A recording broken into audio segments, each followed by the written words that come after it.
രജിഷ വിജയൻ ഒരു ഇന്ത്യൻ അഭിനേത്രിയും മുൻ ടെലിവിഷൻ അവതാരകയുമാണ്. അവർ പ്രധാനമായും മലയാളം സിനിമകളിലും തമിഴ് സിനിമകളിലും വേഷങ്ങൾ കൈകാര്യം ചെയ്യുന്നു. രജിഷ വിജയൻ കോഴിക്കോട്ടെ പേരാമ്പ്രയിൽ വിജയന്റെ മകളായി ജനിച്ചു. നോയിഡയിലെ അമിറ്റി യൂണിവേഴ്സിറ്റിയിൽ നിന്ന് മാസ് കമ്മ്യൂണിക്കേഷനിലും ജേർണലിസത്തിലും ബിരുദം നേടി. സൊസിയുടെ കോഡ് എന്ന യുവാക്കൾക്ക് വേണ്ടിയുള്ള മ്യൂസിക് ചാറ്റ് ഷോയുടെ അവതാരികയായിരുന്നു അവർ. സൂര്യ ടിവിയിൽ വിധു പ്രതാപിനൊപ്പം അവർ സൂര്യ ചലഞ്ച് എന്ന പ്രോഗ്രാം അവതരിപ്പിച്ചു. മഴവിൽ മനോരമയിൽ സംപ്രേഷണം ചെയ്ത ഉഗ്രം ഉജ്ജ്വലം എന്ന ടാലന്റ് ഷോയും അവർ അവതാരകയായി പ്രവർത്തിച്ചു.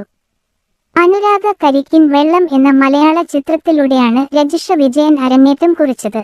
ഈ വേഷത്തിന് 2016-ൽ മികച്ച നടിക്കുള്ള കേരള സംസ്ഥാന ചലച്ചിത്ര അവാർഡ് നേടി.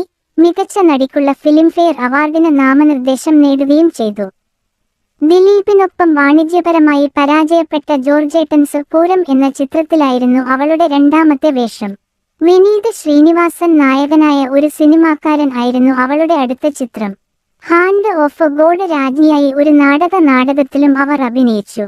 2019-ൽ ഫ്രൈഡേ ഫിലിം ഹൗസ് സംവിധാനം ചെയ്ത ജൂൺ എന്ന സിനിമയിൽ അവർ പ്രധാന വേഷത്തിൽ പ്രത്യക്ഷപ്പെട്ടു.